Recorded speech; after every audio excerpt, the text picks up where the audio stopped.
മുതലുള്ള വാക്യങ്ങൾ. യഹോവയുടെ അരുളപ്പാട് എനിക്കുണ്ടായതെന്നാൽ, മനുഷ്യപുത്ര, നീ സോർ പ്രഭുവിനോട് പറയേണ്ടത്, യഹോവയായ കർത്താവ് ഇപ്രകാരം അരുളിച്ചെയ്യുന്നു, നിന്റെ ഹൃദയം നിഗളിച്ചുപോയി, നീ ദൈവമല്ല, മനുഷ്യൻ മാത്രമായിരിക്കെ ഞാൻ ദൈവമാകുന്നു. ഞാൻ സമുദ്രമധ്യേ ദൈവാസനത്തിൽ ഇരിക്കുന്നു എന്ന് നീ പറഞ്ഞു നീ ദൈവഭാവം നടിച്ചതുകൊണ്ട് നീ ദാനിയേലിലും ജ്ഞാനിയല്ലല്ലോ. നീ അറിയാതെ വണ്ണം മറച്ചുവെക്കാകുന്ന ഒരു രഹസ്യവുമില്ല. നിന്റെ ജ്ഞാനം കൊണ്ടും വിവേകം കൊണ്ടും നീ ധനം സമ്പാദിച്ചു പൊന്നും വെള്ളിയും നിന്റെ ഭണ്ഡാരത്തിൽ സംഗ്രഹിച്ചു വെച്ചു. നീ മഹാജ്ഞാനം കൊണ്ട് കച്ചവടത്തിൽ ധനം വർദ്ധിപ്പിച്ചു.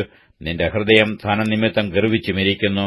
അതുകൊണ്ട് തന്നെ യഹോവയായ കർത്താവ് ഇപ്രകാരം അരുളിച്ചെയ്യുന്നു, നീ ദൈവഭാവം നടിക്കിയാൽ ഞാൻ ജാതികളിൽ ഉഗ്രന്മാരായ അന്യജാതിക്കാരെ നിന്റെ നേരെ വരുത്തും. അവർ നിന്റെ ജ്ഞാനശോഭയുടെ നേരെ വാളൂരി നിന്റെ പ്രഭയെ അശുദ്ധമാക്കും. അവർ നിന്നെ കുഴിയിൽ ഇറങ്ങുമാറാക്കും. നീ സമുദ്രമധ്യേ നിഹിതന്മാരെ പോലെ മരിക്കും. നിന്നെ കുത്തിക്കൊല്ലുന്നവന്റെ കയ്യിൽ നീ ദൈവമല്ല, മനുഷ്യൻ മാത്രം ആയിരിക്കെ നിന്നെ കൊല്ലുന്നവന്റെ മുമ്പിൽ ഞാൻ ദൈവമെന്ന് നീ പറയുമോ? അന്യജാതിക്കാരുടെ കൈയാൽ നീ അഗ്രചർമ്മികളെപ്പോലെ മരിക്കും. ഞാൻ അത് കൽപ്പിച്ചിരിക്കുന്നു എന്ന് യഹോവയായ കർത്താവിന്റെ അരുളപ്പാട്. യഹോവയുടെ അരുളപ്പാട് എനിക്കുണ്ടായതെന്നാൽ, മനുഷ്യപുത്ര, നീ സോർ രാജാവിനെക്കുറിച്ച് ഒരു വിലാപം തുടങ്ങി അവനോട് പറയേണ്ടത്, യഹോവയായ കർത്താവ് ഇപ്രകാരം അരുളിച്ചെയ്യുന്നു, നീ മാതൃകാമുദ്രയാകുന്നു.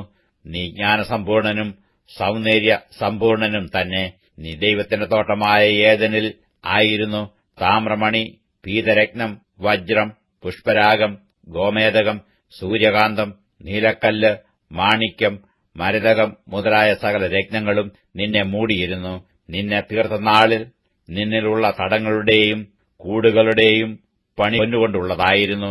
നീ ചിറകു വിടർത്തു മറയ്ക്കുന്ന കെരൂബാകുന്നു. ഞാൻ നിന്നെ വിശുദ്ധ ദേവപർവ്വതത്തിൽ ഇരുത്തിയിരുന്നു. നീ അഗ്നിമയ രത്നങ്ങളുടെ മധ്യേ സഞ്ചരിച്ചു പോന്നു. നിന്നെ സൃഷ്ടിച്ച നാൾ മുതൽ നിങ്ങൾ നീതികേട് കണ്ടതുവരെ നീ നടപ്പിൽ നിഷ്കളങ്കനായിരുന്നു. നിന്റെ വ്യാപാരത്തിന്റെ പെരുപ്പം നിമിത്തം നിന്റെ അന്തർഭാഗം സാഹസം കൊണ്ട് നിറഞ്ഞു. നീ പാപം ചെയ്തു. അതുകൊണ്ട് ഞാൻ നിന്നെ അശുദ്ധന് നെണ്ണി ദേവപർവ്വതത്തിൽ നിന്ന് തള്ളിക്കളഞ്ഞു. മറയ്ക്കുന്ന കെരൂബേ, ഞാൻ നിന്നെ അഗ്നിമയരത്നങ്ങളുടെ മധ്യേ നിന്ന് മുടിച്ചു കളഞ്ഞു. നിന്റെ സൗന്ദര്യ നിമിത്തം നിന്റെ ഹൃദയം ഗർവിച്ചു. നിന്റെ പ്രഭ നിമിത്തം നീ നിന്റെ ജ്ഞാനത്തെ വഷളാക്കി. ഞാൻ നിന്നെ നിലത്ത് തള്ളിയിട്ടു രാജാക്കന്മാർ നിന്നെ കണ്ട് രസിക്കത്തക്കവണ്ണം നിന്നെ അവരുടെ മുമ്പിലിട്ട് കളഞ്ഞു. നിന്റെ അകൃത്യ ബാഹുല്യം കൊണ്ടും നിന്റെ വ്യാപാരത്തിന്റെ നീതികേടുകൊണ്ടും നീ നിന്റെ വിശുദ്ധ മന്ദിരങ്ങളെ അശുദ്ധമാക്കി.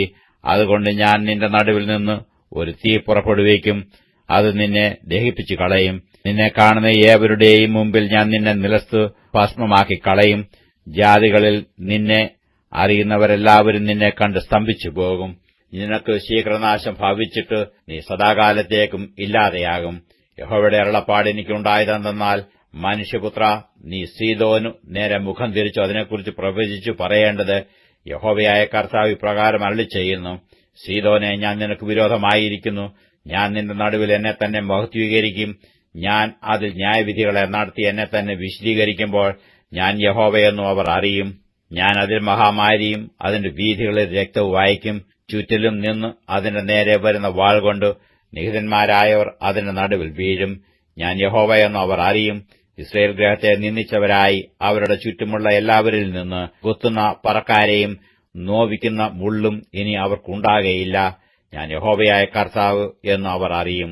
യഹോവയായ കർത്താവ് ഇപ്രകാരം അരുളിച്ചെയ്യുന്നു, ഞാൻ ഇസ്രായേൽ ഗൃഹത്തെ അവർ ചിതറിപ്പോയിരിക്കുന്ന ജാതികളുടെ ഇടയിൽ നിന്ന് ശേഖരിച്ച് ജാതികൾ കാണുക എന്നെ തന്നെ അവരിൽ വിശുദ്ധീകരിക്കുമ്പോൾ ഞാൻ എന്റെ ദാസനായ യാക്കോബിന് കൊടുത്ത ദേശത്ത് അവർ പാർക്കും. അവർ അതിൽ നിർഭയമായി വസിക്കും. അതെ, അവർ വീടുകളെ പണിത് മുന്തിരിത്തോട്ടങ്ങളെ ഉണ്ടാക്കും.